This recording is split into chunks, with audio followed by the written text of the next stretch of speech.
Alrighty, hello everybody. This is GM Rikoo. It is what day is it? It's the 1st of December. It's that magical time of year. Ho ho ho and all that stuff. And I can't think of anything more.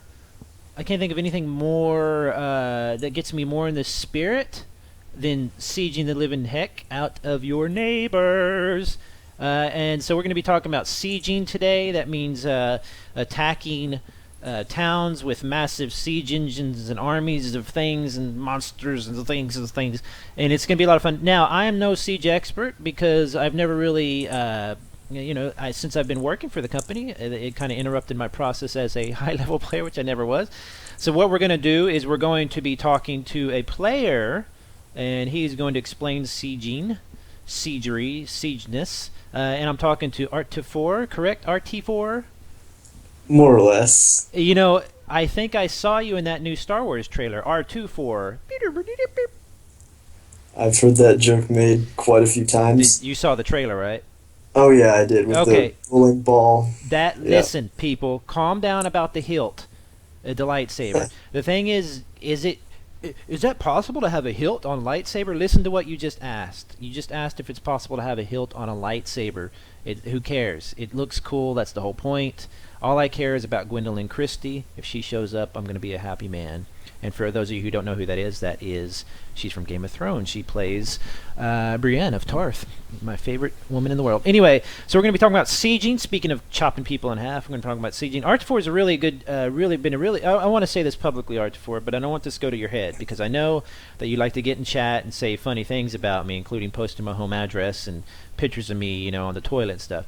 So what I want to have you do is I'm going to tell you that you have been very, very helpful as a player. I want to say that you've been very helpful in player council. He really has, everybody. You haven't seen all the work that he's done yet, and the entire council, of course. They've all been great, but ArteFore in particular has really done some great stuff about the king, his family. I'm really excited to show it to you when we show it to you later, and so I want to say thank you, ArteFore, but don't let it go to your head. It's going to my head. Oh, great. Okay, so here's what we're going to talk about is sieging. First of all, let's just answer a base. So for people who don't know, because this is later going to be on YouTube, Illyriad is a massive. This is our world map over here. It's a very, very large. I don't want to get off this space though, because we're watching a practice siege here. But anyway, it's the world map is massive. It's a game of huge strategy, trade, alliances. Unfortunately, a lot of hugging. But there's a lot of death and blood and guts and gore and good stuff like that. And one of the big things we like to do is you take, a town or city and you're going to siege that city. Sieging is what is sieging, ArteFore, if you had to define it? Well, sieging is, at its most core level, reducing a city's population to a point where you can either destroy or capture it. Okay, that is the very first fork in the road. So when you decide to siege a city, you are deciding whether you want to just destroy it or actually take it over, correct? Correct. Okay, so sieging is a way that you can actually gain another city if you wanted to. Correct. Okay, so here's something that a point that I want to make to people, because this is one of the things that makes Illyriad really, really interesting, is that sieging, the way you can destroy another city is what a lot of people would call a hardcore tactic. Illyriad is definitely a hardcore PvP MMORTS. You can wake up one day, and I found this out when I made a few cities 6 months ago, 5 months ago, for some contests in the game. I just rose a few little cities, and once players found out they were my cities, they don't only siege them into oblivion, but what happens is when you are completely destroyed, you wake up with your other next little starter city. You still have your darn it, what am I thinking of here? Your research. Research. Yeah, The word completely just dropped out. You still have all your research, and we'll go into that some other time. But they kept sieging me so long that I would never get past the time. This was awesome.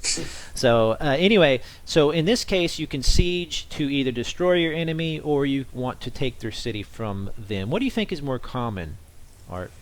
I think definitely taking cities is more common because a lot of sieging is not done in the context of war. It's done against inactive players. So you'll want to find like a big player who's left the game and take their city. Okay. and you get all of their research. You get a quarter of their population. You have to reduce their population to 1/4 in order to either raise or capture their city. Okay. So it's really a good step to take as a new player to siege a veteran's city. Well, a new player, could they do it, or would they have to new-ish? New-ish. Okay. Around 2 or 3 cities. Okay. ArteFore, do me a favor, so I don't have to go to the page and echo. Would you link the Twitch page there in the chat for people who want to watch this that might Sure. not know about it? So basically, what I think what you're trying to say there is basically you find a player who might have left the game or who is currently inactive. God forbid you make his alliance mad, or her alliance mad, and then you send your siege engines, your mighty army to that city. Now, what is the first? I think we're going to go to some slides here. Emily, do we have some slides? I think this will be the first slide. This is, correct me if I'm wrong, Art, it's the one of the division. It shows how many units and everything, and I've kind of got this zoomed in a little bit here, so we'll zoom it out and zoom it in. If you can't see this chat, you can always watch it later in 720, probably read it. Basically, what I'm looking at here is a division of an army. It's got 10,000 stalwarts and 30 ballistas in it, and so what are the requirements for a division that wants to go on a siege? Well, this is one that would be a quite good army to use for a siege. Maybe not enough troops to take out an established player, but basically what you're looking at here is the maximum amount of engines that you can put in a siege is 30. So I've got 30 ballistas here. And if you look, they are equipped with crafted horses. They're equipped with draught horses, which increase their speed considerably because siege engines move very, very slow. Okay. So you want to make the army as fast as possible.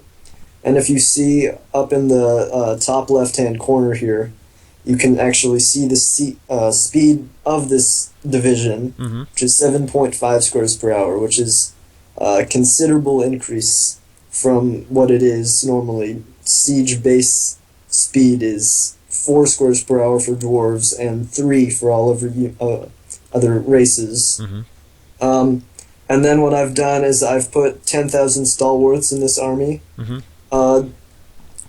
I generally like to use infantry for the base core siege army. Okay. Because you want a unit that you can replenish pretty quickly, which actually stalwarts are the fastest replenishing attack unit in the game. And you want a unit that can hit hard on attack for that final push to either raise or capture. Okay. And that's what infantry is. And again, speed doesn't really matter because you're attaching some siege engines to that army, which will slow it down considerably no matter what unit you've got. Okay, so here's a question. Your stalwarts move at 10.5 squares an hour, right? That's what it's saying here. So does the army move at how does it calculate how fast it's going to move? Because of the siege engine here and the bonus it gets from the draught horses, or in other words, why is it 7.5 squares per hour when the stalwarts move at 10.5? Sure. Well, I've got a commander in that army that gives a 50% bonus to speed. Smart. So when it moves around, the stalwarts actually move at 7 squares per hour normally. Okay. And I've boosted their speed again. Anything to boost the speed of the siege army to as much as possible. Right. Oh, so it goes by the slowest unit. It goes by the slowest. Right. Yeah. Yeah. Okay. That's what okay. So there you go. So stalwarts, cheap unit, hit hard, ballistas, and then draught horses. Can you move those ballistas without the draught horses equipped? You can, but they're not as fast. Okay. Very cool. And we're not getting into the commanders here because that's another army kind of tactic. But commanders are single units that you can actually train up. They gain experience. They can you can name them.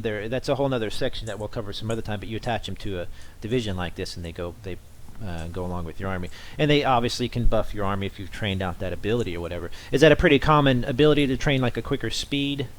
Definitely, yeah. That's Okay. one of the ones that you want to put on all of your Okay. commanders.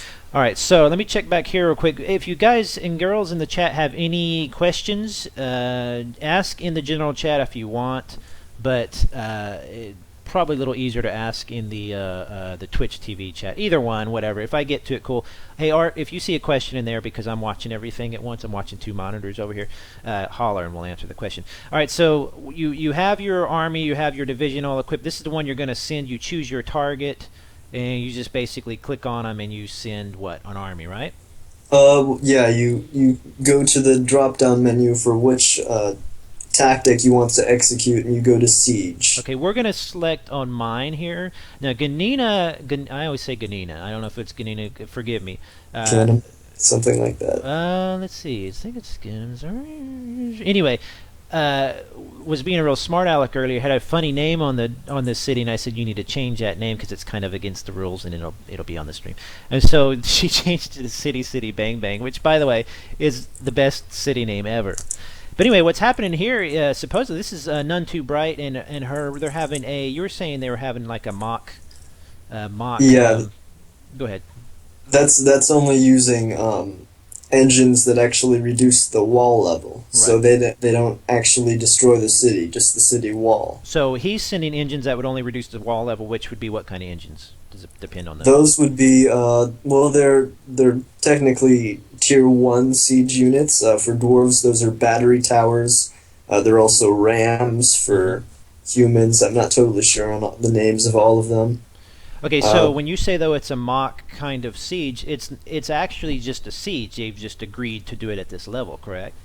Exactly. Right. This is what, and for those who haven't played Illy or watching Illy this now later and wonder what Illy is, this is what people do a lot in Illyriad. Is they come up with their own. They've come up with terraforming, all these other names and tweaks, and then they give it a name, and then they come to me and they ask me about this system, like, what's wrong with terraforming? And I'm like, wait a second, that's not a. They cut. Terraforming's awesome. Yeah. So in a case like this, is like a mock siege. Is like, is that a thing? And it's just, yeah, all it means is they've agreed not to go beyond destroying the wall. So he's sent it here, and he's actually. So if I was to click, I'm gonna go ahead and click on this. If I blow up her town or anything, people, because I'm a GM, just forgive me, Ganina. But let's say if I send my army, because I have a massive army. So here's the drop down you're talking about. I don't know if you can see this, Art. You're probably a little delayed on the stream there. But basically, I can attack, blockade, raid, or siege. So we're talking about sieging, right? We'll talk about blockading here in a little bit. So if I click on siege, it's going to say hold and fortify for 0 days, 0 hours, 10 minutes, whatever it is. What is the point of the time limit there? Do you know what I mean? Well, siege takes 12 hours to set up. Okay. So So why you would I want want to put at least 12 hours, and once it gets to the 12-hour time, Mm-hmm. once it gets to the 12-hour time, it starts bombarding your city. Okay. And once every hour, it bombards the city. Okay. So you want to set that time for as long as it will take. You think that as long as it will take to bombard the city enough to get it down to 1/4 of the population. Okay. And each of those siege engines that you send will have a chance to hit a single building in that town and reduce it by 1 level each hour Wow. that it bombards. So you kind of have to think about how many units you're going to lose and all of that stuff when you're setting your time. Okay. And I'm also I'm just sitting outside. I just want to sit outside their castle and throw dead cows at them. I can do that as well. So if I'm sieging, what does feinting mean? That means basically you're faking it, right? You're going to send it. In fact, Yeah. one of the very first live streams I did interviewing, I believe it was Stormcrow years ago. I think it was 2011, 2012. I got several attacks coming my way, and they were feints. Feints basically meaning it was a tactic. They run up to you and they just turn around at the last minute and go home. Correct? Correct. Okay, what does covert mean? That is actually if you want to make the army appear to be neutral to your alliance mates or whoever. It basically sets the color to yellow. Okay. And also what it does more recently is if someone has your combat API key, they can't actually see that. They can't see the battle report in that, so it's not hugely useful. Right. It's just something that is an option. So you're saying we should delete that right now? All right, Thundercat, we're gonna delete that right now. Take it out. Okay, so and then the spaces that you're selecting, what is that going to affect? Like if I want to. Well, that's actually probably one of the most important things that you want to take into consideration in the siege. Okay. You want to put your siege on a square that is easily defensible. Okay. And I think that the easiest square to defend is probably a large mountain. And then it goes down to small mountain, large hill, large forest, small hill, and then plains are the hardest square to defend. So if possible, you want a large mountain, small mountain, one of those. It's close to that, yeah, and it makes sense. If you're on a plain, this big wide open area, you're not getting really just kind of sitting there. All right, so I don't have any siege units in this army. Unit. They're talking in the chat there. In this particular army, so I couldn't attack her anyway. I'll probably just attack her and wipe her off the map with just like special GM magic. It's nice to know you, Gannon. Yay! But anyway, so that's some of the different choices you have. Now let's go back to the slides, please, Mary. So the first one I think was the green you see on the screen there. You'll probably see it. It's gonna lag a little bit for you. They're about 30 seconds behind. Can't remember which one was number 1. It was the army unit or the army display, and then we had this one of the green units coming in. Yeah, they're all coming towards the city. Now, was this? You don't have to tell me if you don't want to. Was this you actually attacking somebody? This was me fake attacking someone who was allied with me usually, but actually took herself out of the alliance that she was in to siege someone, and then agreed to let me fake siege her. That's just horrible. Your friend. It's your friend. All right, so what's happening here? We've got armies incoming, correct? Now, this looks like the armies are coming from different cities, so does that mean you sent them from all your different cities? Yes. Generally, in warfare, sieges are going to be from a variety of people, and it's an alliance-wide effort. So what I've tried to illustrate here is that the armies are coming from a wide variety of places, and they're all arriving at approximately the same time. Okay. Timing is very important in sieging. You want to have your armies arrive just before the base core siege arrives, and you want to occupy the square. If you're not sieging, if you're helping by occupying the square and defending, you want to put your armies on the same square that the siege will be on. And why are you wanting to do that? Just kind of you watch their backs for other people coming in and trying to push them off? Exactly. You want as many troops on that siege square as possible so they cannot destroy your siege. Okay. Because if you get your siege destroyed, then siege is over. Then they laugh at you. You didn't even do anything. They're like, whatever. Okay, so next we have, I think number 2 was the yellow army going out, I think. Yeah. Yes, okay, is that the one? So what we have here is you start to see some blockades pop up. Right. And actually, right here, the player that I was sieging did a very wise thing and moved all of her armies out of her city so that I could not attack them. Because if you remember what I said earlier about trying to attack the city at the end to either raise or capture it, you need to succeed in that. Otherwise, your siege fails. Right. So the defender wants to keep as many troops in their city as possible for that moment.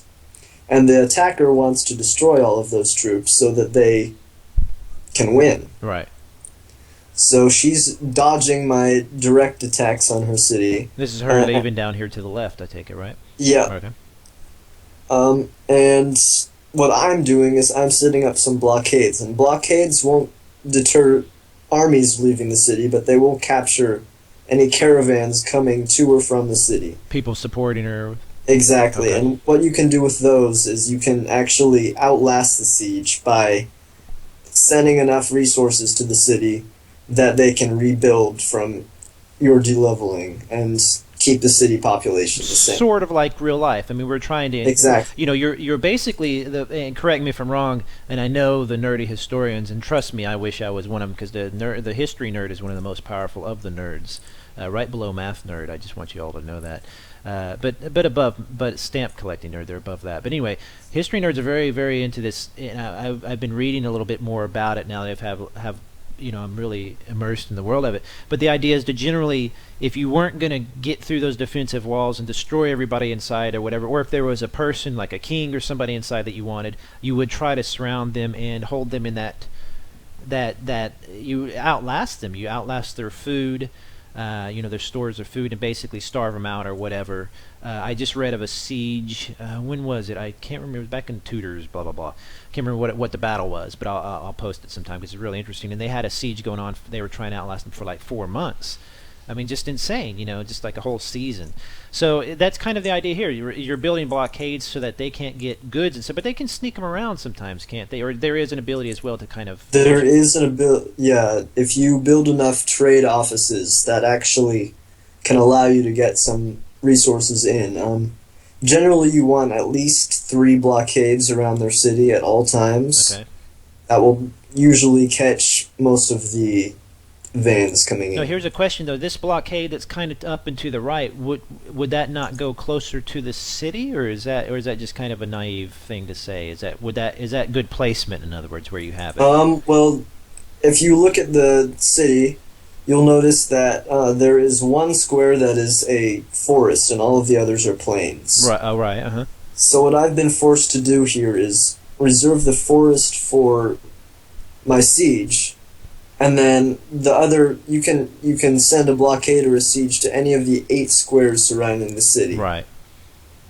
So you Let's not talk to Chad ArteFore. I'm just distracted by Nikon saying Artie's voice is like a siren to him. Why don't we? Nikon's going to be there all night, ArteFore. You can play with him later. Let's talk about sieging, please. Okay. So you had the 8 squares. You used the forest to set up your engines, basically. Yeah. And at this point, are they slinging catapults and doing all that good? Oh, in the next slide. Let's go to the next slide, which I think was it this one. Well, it's the one where it's the notification. Here we go. Here's a notification. Yes. Now this go ahead.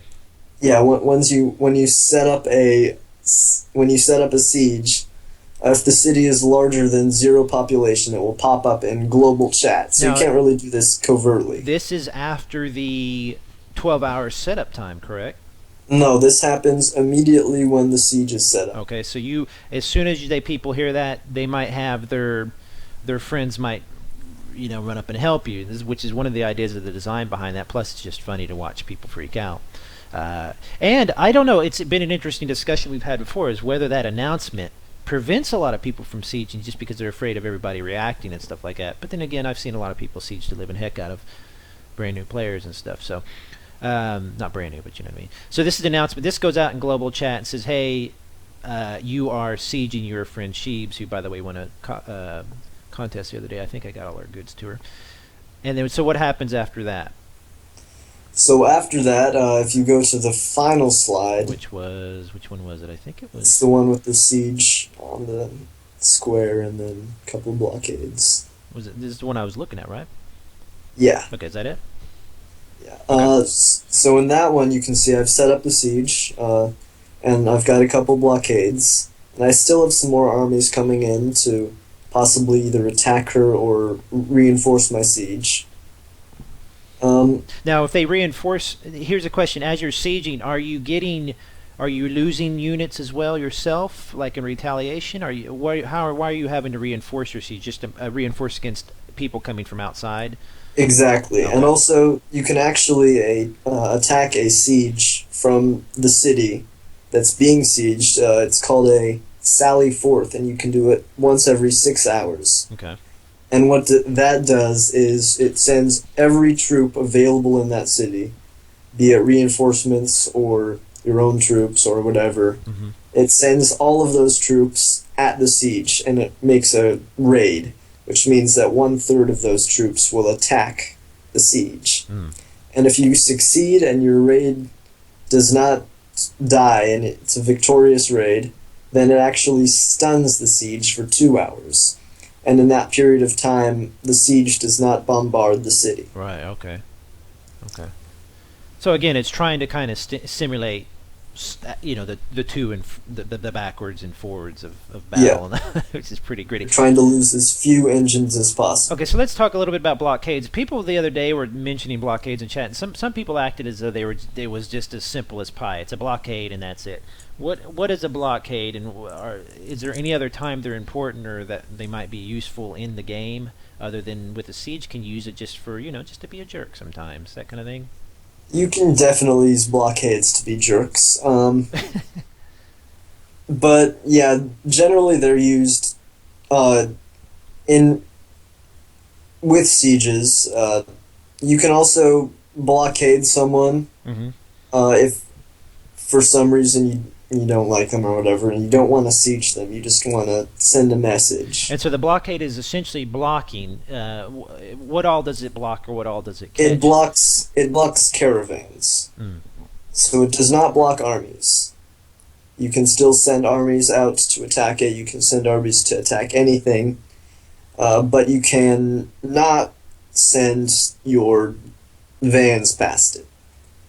In or unless out. You have a trade office that allows you a percentage of the time to get past it. But even that's not 100%. So what we're talking about is like it would be a way to starve somebody out or to say no, you're not getting it. And blockade is the only time that if you have inside a caravan a prestige scroll of a large amount. The blockade is the only thing I believe in game right that can actually alter its course. Is that correct? What would happen if I blockaded a city and a guy's caravans came up that had some prestige scrolls in it, and I successfully intercepted that? Then they would be diverted to your city. To my city, so I would steal his You would steal his prestige. Right. This is great because now you realize I did this whole thing. This whole live stream and everything just so I could learn about sieging and stuff. Did you know that? Okay, so let's talk more about blockading. Is it really that simple, or is it expensive to set up? Is it hard as a siege, or is it something that almost anybody can do? Well, there are a couple of requirements to do it. You need a level 15 barracks, and you need the let's see if I have a level 15 research. barracks real quick. Let's see. My barracks is level 9. Oh dear. And why is my building queue full? I've got unlimited prestige. I'm going to build that. Okay, so let's get it to, let's see here. What's my level going to be? Where am I at here? That's your level 12. That's not bad. Okay, so you need level 15 barracks. What else were you saying? And you need the research. And actually, if you have the research, you don't need the barracks to be level 15. Oh, I have all my research unlocked. Darn it. Okay, well then you should be good to go. Okay, so I have a level 15 barracks, right? And so I want to blockade somebody. Let's say I'm going to blockade Ganina's. You guys make some pronouncement. Ganima. What? It's Gani. Her city, Bang Bang City, which is the coolest name ever, by the way. Let's say I wanted to blockade her. What would I do in this case? Well, it's basically the same setup, I think, as a siege. Okay, so I'm going to click on that send army, variation, and then block. Click send army. Then you go to your armies and you scroll down until you see blockade. Which I don't have in these armies. Is that because of the type of army I have, or what's in my army, or is not in my army, or are there things required? I don't necessarily know if I want to show. Maybe I can show my army. It's got a lot of stuff in it. Let's see here. That's my army. I've got 74 kobold cohorts. I can never say that. 101 elite Praetorian guardsmen, 11 fangs, 11 basic units, 500 fire, earth, air, and water elementals, 41 clan guards, 10 hunters, and 295 stalkers. And I'm not done yet. I still got to add. That is a very cute little army, which would be destroyed in an instant. Oh, is it real? Okay, well, I got to add a lot. I was going to add like tens of thousands, but I didn't know how far. Yeah, I could never use it. Add about like 100,000. Whatever. Oh, real? Okay. Pick a unit, and that'll be a big unit or a big army. Big unit. Okay, so why is that? What with that army? Why was I not able to blockade? Well, you have to do it from a city. Oh, do it from my. You have to click on a city on the world map. Oh, I'm sorry. I was clicking on this. That's right. I guess I was clicking on the screen. So on the city, you click blockade. It's going to send my army I don't. I just want to be careful what screen I go to here because. Yeah, no, it won't show anything. And I don't want to actually do it, So. If you go to the world map, you click Send Army. Did that. Then you scroll down, Mm-hmm. pick any of your armies. Okay. Scroll down to Blockade. Yep, got that. There will be a hold and fortify for option. You can select as many days, hours, and minutes as you'd like. Uh-huh. And then, much the same as a siege, you select one of the 8 squares around their city to send to, and then you click Send.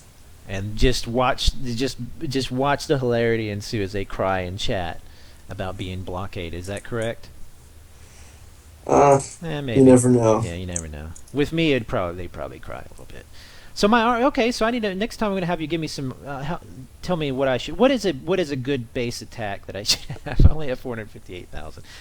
So I should have quadrillion. I want a quadrillion. Well, the army that I showed, which is a fairly small army, the 10,000 stalwarts, that army has an attack of.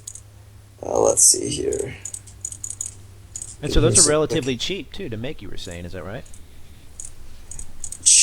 Well, they're quick to make. Oh, okay. They're maybe not cheap, but they're quick to make. I see. So they're good to replenish then if you're okay. Yeah, that army has an attack of approximately 4.8 million. Oh, nice. Very cool. And that's a small army. Oh, okay. Very good. I don't have anything to attack, so I haven't really had much built that muscle a little bit. Well, I tell you what, I'll add some more units, stuff like that. Do you know that? And I'm going to send it to your city as a quote-unquote fake siege and just nuke you out of the game. Is that cool with you? Great. Sure. Yeah, I'll just destroy them. Thanks. All right, so we've covered the screenshots here, correct? Yes, we have. Okay, so let's get a little bit more into some of the strategy here, because what you were explaining earlier that you want to put your sieges, on a mountain, basically the idea is you want to get into a defensible position, right? Right. So, is there anything? Do the units themselves have bearing on where you should put them? Does it, like dwarves do better on this, or what should be considered there? Yeah, sure. Well, if you kind of think of a siege as a kind of like a sandwich type thing. Okay, I didn't think this would go that way, but all right. Well, I'm just picking a thing. You've got your core siege. It's like your meat and your American cheese and whatever. Okay. And you've got your units that are defending that siege that are from other places around the. I just lost my train of thought. You're right. Sorry No, about you're that. right. You're watching chat. I understand what you're doing. So you've got your core siege, which is meat cheese. You've got your units, which are defending, which are your spearmen and bowmen, which are defensive units. Right. And you've got those, which are kind of your bread and whatever you want, lettuce, tomato. And those are kind of on the outside. Okay. And with those, they are actually very good at defending on mountainous terrain. Or forests. Spearmen are very good at defending in forests. Okay. So basically, you have to look at. There are quite a few charts around here.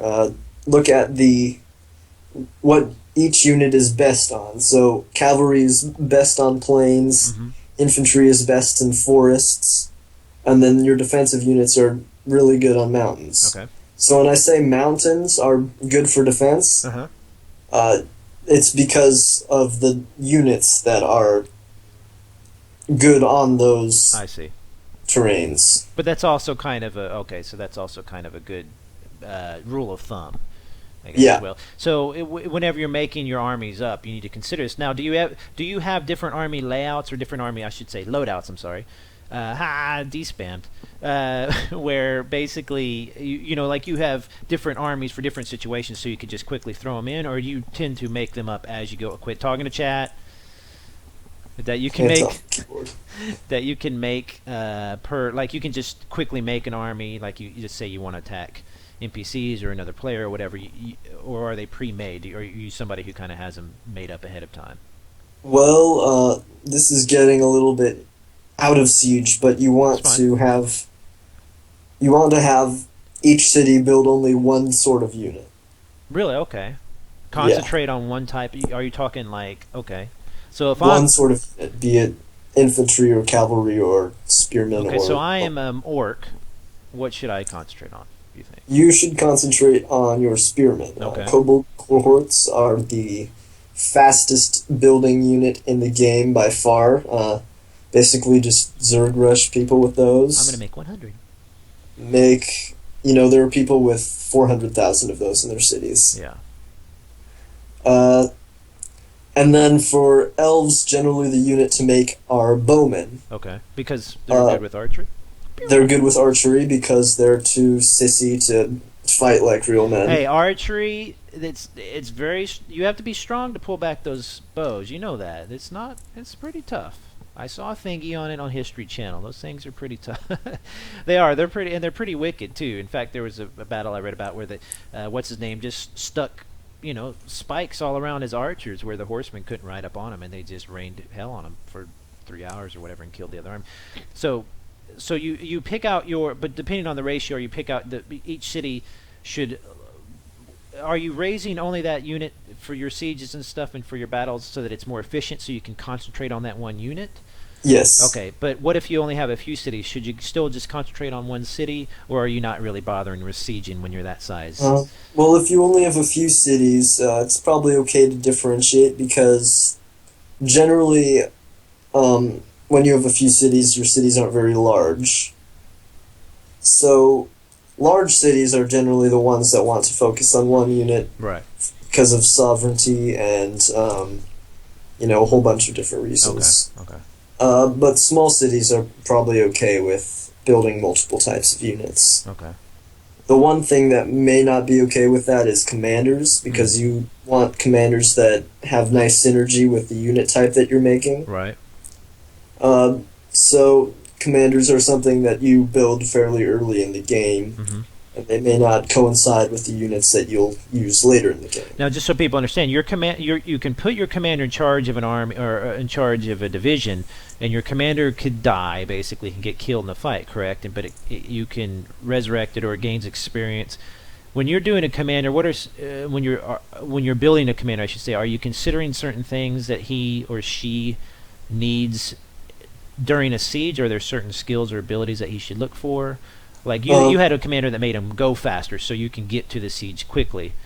You know, Yeah. are there other skills or something that people should go after? Well, when you're reinforcing a siege, Mhm. generally a great skill to have is defense, unit defense against cavalry and infantry, because those will be what are attacking you. Okay. Those are all useful skills to have, and more health and health regeneration for those commanders, Yeah. so that they don't die on you. Vitality. Yeah, I've got. Yeah, That's the only one I vitality was and really like. accelerated healing. Okay. Uh, so those are kind of the core defensive skills that you want, which apply to really any defense, including siege defense. Okay. So there aren't really any skills that apply specifically to sieging. Okay. Right. But like I said, the speed one is just handy for an army anyway, just so you can get to Exactly. whatever you're fighting, NPC or whatever. Okay. Very cool. So that's some of your commanders. So back to the siege here for this little fake one here they're doing. At what point will he know? I mean, it will tell him. It will tick off and say, what he's broken down. Correct. He'll get reports of this. Exactly. Yeah. So, is it possible for him to mess up and go too far? I mean, is it pretty Definitely. easy to control a siege, or is it something that can easily get out of hand? Well, as time goes on, your siege engines become more accurate on the siege. So if you start out and you're about 1/4 of your engines hit, later on, close to all of them will start hitting. And that's when it can get difficult, because you don't, especially when you're capturing, you don't want it to go too far down, otherwise you lose that population. Right. When you're raising someone in a warfare type situation, it Mhm. doesn't matter quite as much. Right. So you're just blowing the heck out of them, and you don't care. Right. Right. Yeah. Now it's that happens, but here's another thing that Illy players have come up with, and that they like to complain about. That's not necessarily an official part of the game, is they will sell a city to somebody. They'll say, hey, I'll sell you my city for whatever, right? And the other player says, all right, I'll give you $2 for it. 2 gold, I mean, for it, whatever. You know, that kind of a thing. Now, when they do that, they're agreeing to allow the person to siege their city with, like, no resistance, right? And they get it pretty easily. If you agree to do something, like you were in these screenshots here, you were attacking your friend. How far did you go in that, or was that something you agreed that you were going to take it or destroy it, or you just were doing? Well, no, I didn't actually put any engines in that siege. Right. It's just for demonstrative. It's a siege. It's just a demonstration siege. So if she wanted to sell, she could have a city. Let's say she didn't want it anymore, or you really wanted a third city, and she had plenty and to spare, and she was like, here, have city number 10 because I'm huge and important and whatever. So she basically, what does she need to do? Take out all her defenses and yeah. She doesn't actually need to de-level stuff for you. You're going to do all that. She's not going to demolish well, anything. she could de-level. It could be helpful. Yeah. But she has given you a free city, so come on. She's giving you a free city. Well, or you could say you bought it or whatever with gold. So in that case, you're agreeing, and you know. Do you see that often in your alliance? Is it a big alliance political thing? Like you say, don't attack this person because I've sold them a city, that kind of thing. Sure. Well, we generally do less city selling and more city recycling.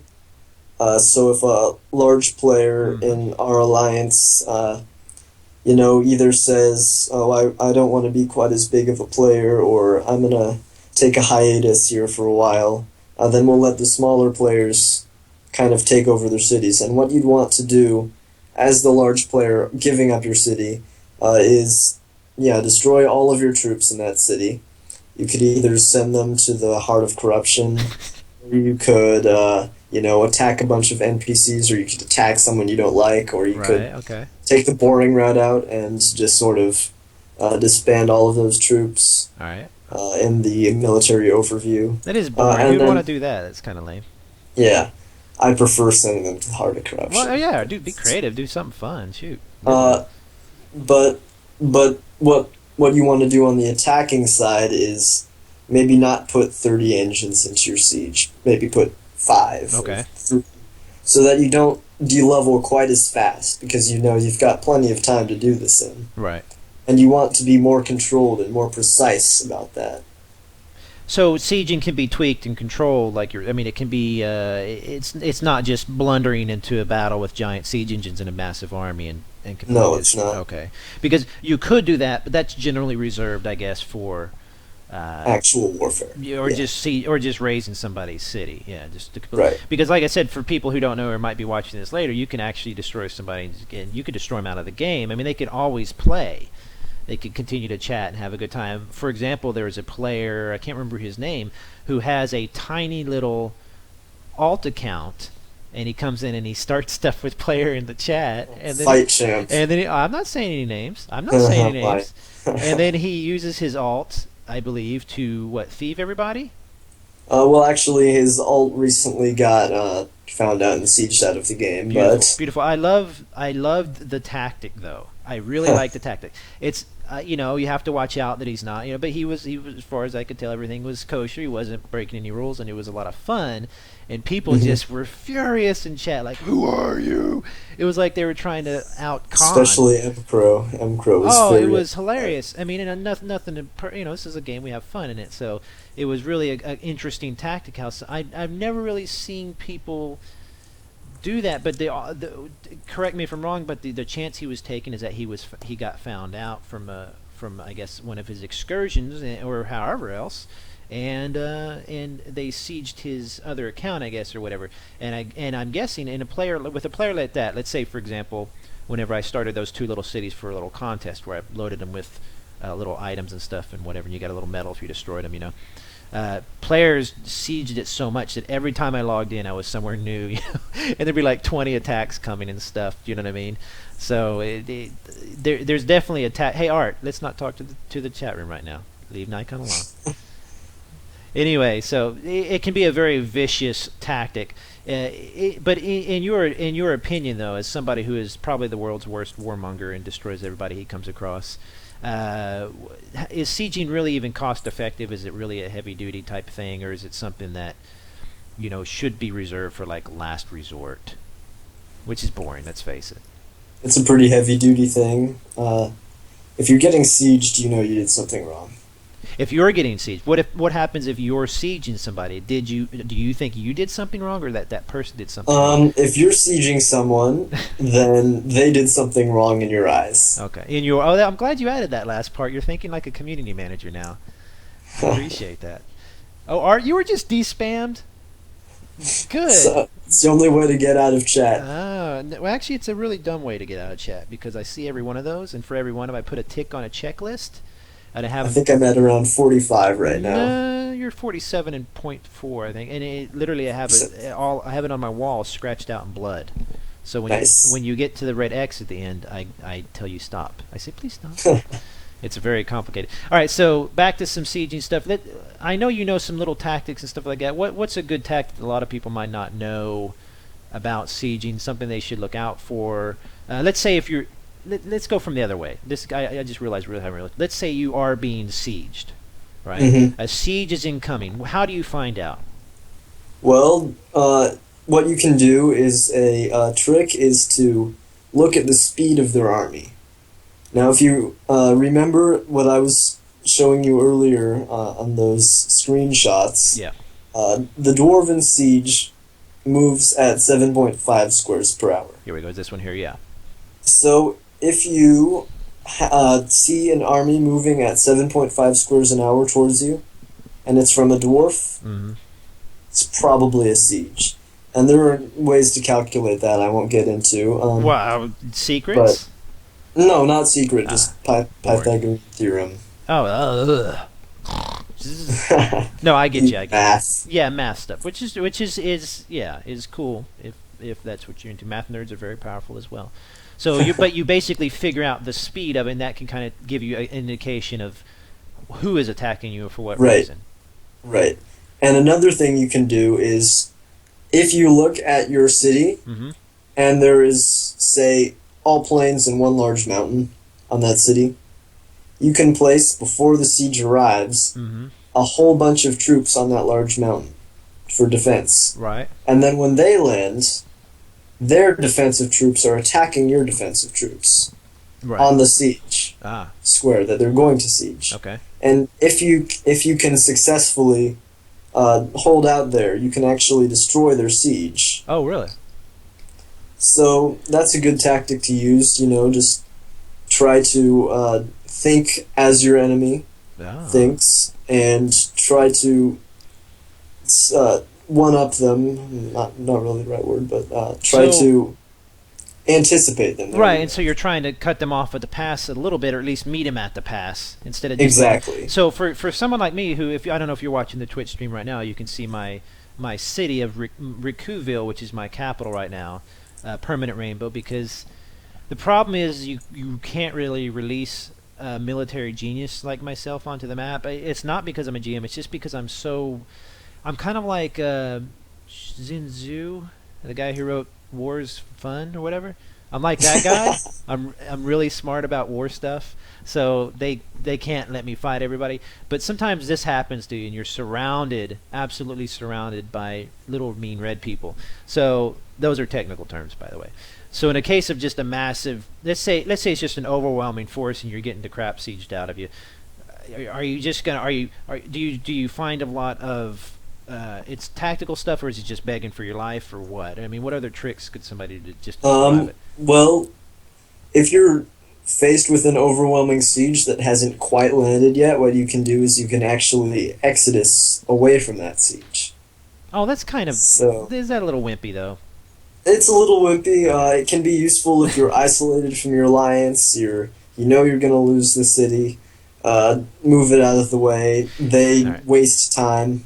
And so if people don't know as well, newbies, because remember newbies are always watching these videos, they get the comments and stuff, is when you exodus, you're basically saying, I'm going to reduce my city down to, I think it's level 12 across everything, right? Yes. And you're going to just leave and go settle somewhere else, and it's going to take you a while. It hurts. It's supposed to hurt, because we did not want players to be able to just pick up and leave. And in a lot of MMR tests, literally you can go into a peace mode and it takes you off the map. I mean, no, this is not that kind of game. This is a kind of a cutthroat game. So you could Exodus if you wanted to before they landed. Now, once they landed, though, let's say you're surrounded. You cannot Exodus. What are some of the tactics then? You're just praying well, then what you want to do is you want to hold out and try to put troops in the city right as they come to raise you. Okay. So you want to wait until your city goes all the way down to 1/4 of the population. Okay. And then you want, because only the army that is actually sieging you will attack you. So you want to put as many troops in that city as possible to meet them, and if you win, then their siege is destroyed. I see. So again, it's a chess move, kind of overwhelm, yeah. But I mean, how likely is that though? Does it happen a lot where people survive? Well, good alliances, what they'll do is right as their army is coming to attack you, they will send a huge, overwhelming wave of cavalry to you. Mm-hmm. So there's no way you can possibly avoid both the cavalry and defend against the raids. But what I have seen done is I have seen people consistently destroy the blockades and send in resources and keep that population above 1/4. And what that does is after 15 days, because the maximum amount of time you can have a siege on a city is 15 days, they'll just pack up and leave. Uh-huh. So if you can outlast them by destroying their blockades and rebuilding, mm-hmm. you can successfully defend against a potentially overwhelming siege force. Oh, okay. Sorry, I had to cough. And they left my long white city all alone. I don't like my long white city. So basically, it sounds like the key here is that whether you're sieging somebody or being sieged is to try and, like you said, think like your opponent, which can be hard, of course, and try to either meet their force with equal force or at least outlast the siege and try to survive it at least. I mean, I know that people probably, I mean, it would seem automatic like an Exodus would be the easier route to take because you're going to be reduced anyway, and then at least you're not giving up your city or whatever, correct? But is that even really true, or does that just depend on when it hits and Well, you're not giving up your city, but you are giving up a lot of population. No, I mean that's what I meant. Like you're still losing a bunch. You're still losing in the process. So either way, so I guess the key here is I think the lesson that we could probably take from the sieging stream so far, and of course if you have any more little tips, ArteFore, we want to hear them, is that you should probably all siege each other right now. I want to see lots of sieging. I don't want to see everybody siege each other. I don't want to see talking. I don't want to see hugging. I want to see sieging each other. And don't siege me. Siege the crap out of ArteFore, please. Okay, so since you're so full of tips, give me a few more tips. Let's say now that you said that everybody's sieging you, so what are you going to do? Well, from an offensive standpoint, okay. I think we kind of went to the defensive there for a while. We did. I'm sorry. I know that's for wimps. Go ahead. Defense is for losers, clearly. Offensively, there's a tactic called direct siege, which is what you do is you put a siege army like you would normally, and then you put a bunch of siege engines in armies, and instead of sieging someone, you actually attack them with those armies. Okay. And what that does is every time it attacks, it's like one bombardment from a siege. And if you have enough of those, you can actually potentially destroy a city in seconds if you time it right, and raise it before they even know what's happening. Okay, so that's a tricky. And you're saying it's called direct siege. That's a term the community has probably come up with that they will copyright and later say what's wrong with direct sieging. But so what you're saying is that you set up your quote unquote normal siege somewhere on a square. And then you send a bunch of other armies at the city to attack it, not to siege it, right? Right. With siege units in those armies. With siege units in those armies. Siege units? Sorry, you didn't siege say it. Units? There you go. It's even better. And so what those armies are acting as is kind of more of a, they're not setting up and just playing around. Hey guys, let's take alphabetical order of who's going to participate. They're just like, and just nailing the crap out of a city. And so that can just wipe out a city really quick. Yeah. Wow. So you've actually seen that. You've actually seen that happen. That's pretty cool. I've seen that successfully happen, Very nice. yes. Very nice. Okay. So more tips, please, to make people kill each other faster. More tips. Let's see. Now, what do? But speaking of that, real quick, what do you think is probably? I know this is it's two different cases, but is it easier to defend or easier to attack? You think in an Illy siege? I think it's easier to attack, definitely. Okay. There are a lot of opportunities if you're really crafty to defend, Mm-hmm. but attacking is a straightforward process. It's not as hard to mess up, and your army can potentially, if it's on a large mountain, potentially take out a huge portion of their attacking force. And attacking units are more expensive than defensive units. Okay. So if you're defending a siege, generally you have the upper hand in the conflict, and you've got your armies there, and they're frantically trying to knock you off of that square. Right. Right. Okay. So successful defenses are generally less common than successful attacks, I feel. Okay. But maybe if there are more successful defenses, there'd be less successful attacks. See, there you go. It's true. Chicken and egg. All right. So what about what other? I think you had another tip for offense. Let's do another tip for offense, and then give me a tip if you have one, because I'm putting you on the spot for defense, and then we'll Sure. probably call it a night. By the way, guys and girls in the chat room, either Twitch or GC. GC though, I have a feeling probably won't have anything anything to say except for comments on cheese. But if you have an actual question about sieging, let me know now. Let us know now. We'll answer that. Or if you just have a general question, maybe I can get to a few of them. Or if Art has some, maybe we'll go to some after the stream real quick. But okay, so offensively, another good tip. All right. Well, this is actually another layer of reading your opponent. Okay. Like I mentioned before, sieges actually move at a very specific rate. So what you can do Mm-hmm.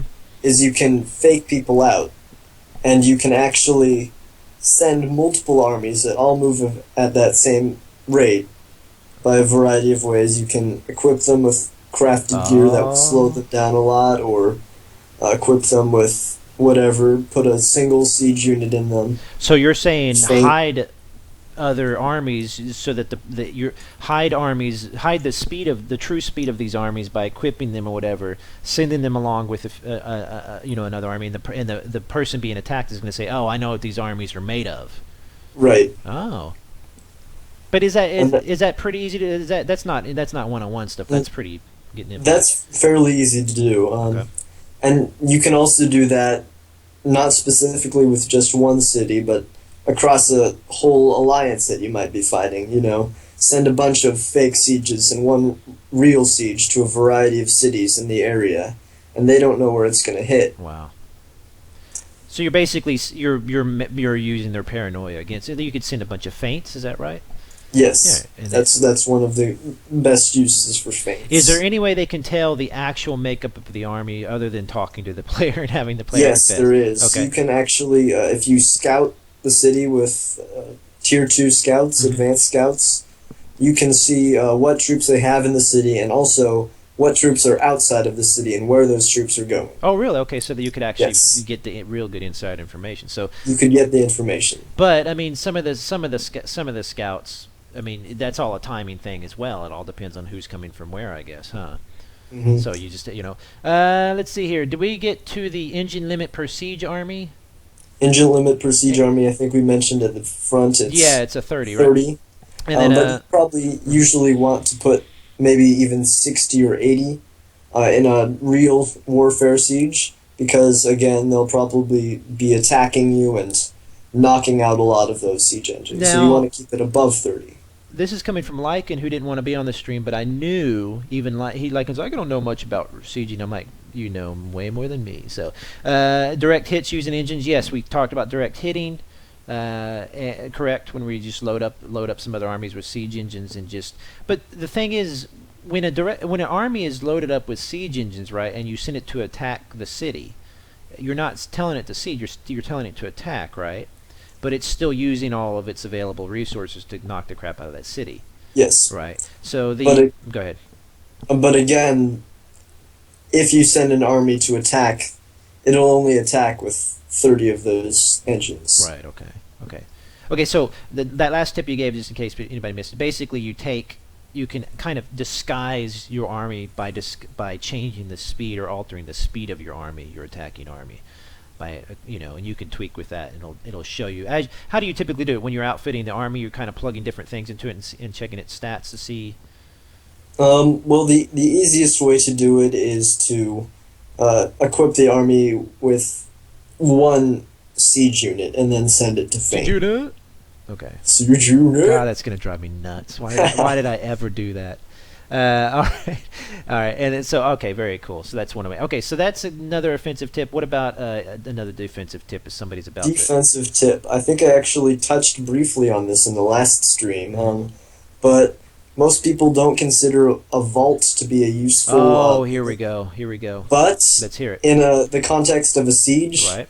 If you have negative food and you lose all of your food, then it will automatically delevel some of the buildings. Okay. So you want to keep your food, even if it's negative. You want to keep a small portion of that food safe from armies or thieves taking it from you. Okay.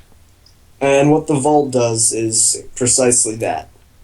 So it may not be useful in a everyday situation, right. But for a siege where you're negative in something, it is definitely useful. The thing is, knowing that is fine, but as somebody like yourself who I'd say probably 28% of the population really likes, the rest of them just wants to siege you, Yes, 28%. No, I don't know, but seriously though, is that something you do? Like you do it, and you don't have to tell me because of tactics or whatever, but is that something you see a lot of players do? Like they go ahead and keep like a vault level what? Like maxed out or what? Well, the most effective way to store resources away from where people can thieve them is put them in a trading hub. Right, of course. So generally that's what people do, and they will not have a vault unless they're in this very specialized siege situation. So I guess maybe a vault, because you could build one up using prestige, you could build it up relatively quickly. A vault would be handy if, let's say, you're kind of lower level-ish and you're kind of a jerk, and you plan on getting sieged a lot. Does that, or maybe you're a nice person and you just plan on getting sieged a lot. Maybe the vault would come in. If you plan on getting sieged a lot, a vault is something you can definitely have. So the vault is still a controversial topic. I hear more about that. But the vault builds up quickly enough that it can be put up when needed. Thank you, Like. And see, and remember, everybody, you can always speed your builds using prestige. Ding! Use prestige. Prestige. Copyright. I want to do that. A little announcement. Very cool. All right. So, any other tips or tricks, or how about questions, or just general observations, Art? Because like I said earlier in the stream, he's been very, very helpful. I don't know very many players who seem as knowledgeable about the game as you, except for maybe 4 or 5 other people. So I don't know. I could be wrong, but that's pretty impressive. So what do you about sieging in general? Does you think it feels pretty good, or do you have something that, let's say, if you could just have a fantasy and make anything you want in the siege, what would you want to see? Well, I've heard a lot of people complain about walls. I didn't say complaints. I didn't say no. Go ahead. Walls. What about? Well, walls? this is going to be context to suggestion. I hear a lot of people complain about walls and how they are not realistic in terms of the game. I would like to see sovereignty become a larger part of the siege, and maybe have upwards of a 25 or 50% deficit to any troops that land on sovereignty, because that will make for the defender knocking a siege off of the square to be a much easier task. Okay. And I'd like to see the wall become part of that defense by maybe having the wall level up more, confers a larger bonus on the sovereignty. Okay. That would just be something that popped into my head. Have it a little bit more of a use. Have it a little bit more useful. Okay. And then, so what you're saying, for people who don't know sovereignty, if you want to claim sovereignty, you're basically it's becoming part of your land. It's kind of it's a way to kind of extend your boundaries in a way, I guess you could say. And so what that would be kind of representing, I guess, is that if this is your boundary, this is your land as well, and an army lands on it, you should have it's your home turf. So you have a little bit of an advantage to knocking them off, getting them out of your lands. Am I hearing you correctly? Right. Okay. Somebody said, can you say my name on the live stream? Yes, my name on the live stream. There you go. Vault costs more than it's worth. I'd use a hub. See, there you go. It's already starting. A hub won't stop your farms getting blown up, your food getting stolen, and your buildings getting leveled. See what you started, ArteFore, with the controversy. Okay, so anything else you want to say about sieges before we go, Art? I think that's about it. I mean, do you think you covered a lot of it, or is there just a ton more? Because we could always do another stream. I covered quite a bit. Okay. You know, there are some specialist things that I didn't quite get to. There are some things that I've dreamt up that are TO use only. That's my alliance. So I'm not going to talk about those, but I covered quite a bit. So you came on my stream and you're not going to tell me your alliance strats. Exactly. I'm not sure that's very cool. Okay. I basically paid you $10,000. Okay, that's cool. I knew that wouldn't happen. That's been a thing since I used to try to get players to tell me their rating strats, and they never would. And I was like, darn it, I love that stuff. All right, very cool. All right, so what we're gonna do is it's been a while since we did the last live stream. It's been a long time.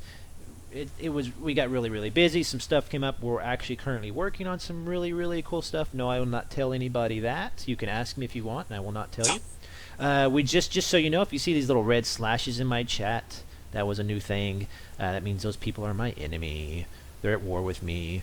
You'll see blue, red, yellow. There's explanations for all of that on the forums. If you go to the official forums, it'll tell you everything you need to know. Also, I think, what else did we... Oh, and if somebody mentions your name, you can actually adapt or mess with those. Here, let me just show you where it's a little bit easier to do it. Go to character name. And you're going to see down here highlighting terms. If you type in there some terms, when people mention those terms, as you can see, I don't have any yet. I'll probably put some, I don't know, some like spam and some words like that in there, you know. Put some words in there, and when people mention those words, it'll highlight in chat. So if somebody says my name exactly or similar to GM Rikoo, I'll see an actual highlight in the chat. I don't think anybody has yet. Belagar, somebody can say something there. And then so that's another little thing we've been working on. We've been working on a lot of different little items like that. There you go, GM Luna. Why am I saying? Oh, because it's my alliance, I guess. So there's a lot that we've been working on, a lot that we're still working on. I wish I could say more, but I can't. Just stick around and you'll see it. That's all I'm going to say. But we'll probably, what I was saying, we'll probably try and do these again instead of once a month. Maybe try every 2 weeks. I'd like to continue down this topic. Probably talk more about sieging and stuff, or combat stuff. So ArteFore, if you want, come up with whatever topic you think is important. I'm just going to make it your thing, and you can kind of give me an idea, and we'll do it again. Next time we'll try to have another guest. I think we had one more planned, but he couldn't make it tonight. So if anybody wants to come on the stream, talk about trade or whatever, we'll probably do that. One other thing before we leave, go over to IndieDB. If you go to indiedb.com/game/Illyriad, I'll also share the link around. It's on our Twitter and our Facebook and our Google Plus and all that. Please go over there and vote for Illyriad to be... Did you vote yet, ArteFore? I did, in fact. I did, and it seems didn't like allow me the first time, but I got through. And you know what's weird is it seems like it lets you vote multiple times. I don't know what they're doing, but maybe it was I was on the laptop or whatever, I don't know, but anyway, vote for that. I'm going to ask them and make sure we don't just spam them with, I don't want to get in trouble or whatever, but please vote, just push that button. Because IndieDB is a fantastic site. It's not one of those typical voteforbrowsergames.com. That's just, it's nothing but spam crap. Nobody cares about the sites. IndieDB is actually a fantastic site where you can find indie games, anything from single players to MMOs to whatever, and it's done really nice stuff for us. It's been really helpful, got us a lot of players. A lot of the new players you have met probably came from there, and so please go over there and vote. If you don't, I will cry. But thanks again, ArteFore. We'll have to cover some more stuff sometime. Yeah, no problem. I think probably next time we'll probably get into some more of the elements of combat, because combat is one of those things that there's so much debate over. Because there are so many little tweaks and strats and stuff like that. So there you go. We'll probably cover some of that more time. Probably within about 2 weeks to 3 weeks time, as long as ArteFore is up to it. Appreciate it, ArteFore. And chat. If there's anything, I'm checking for any last questions. There's more to Siege than we've seen, says Crunter Sport. Do you believe him, ArteFore?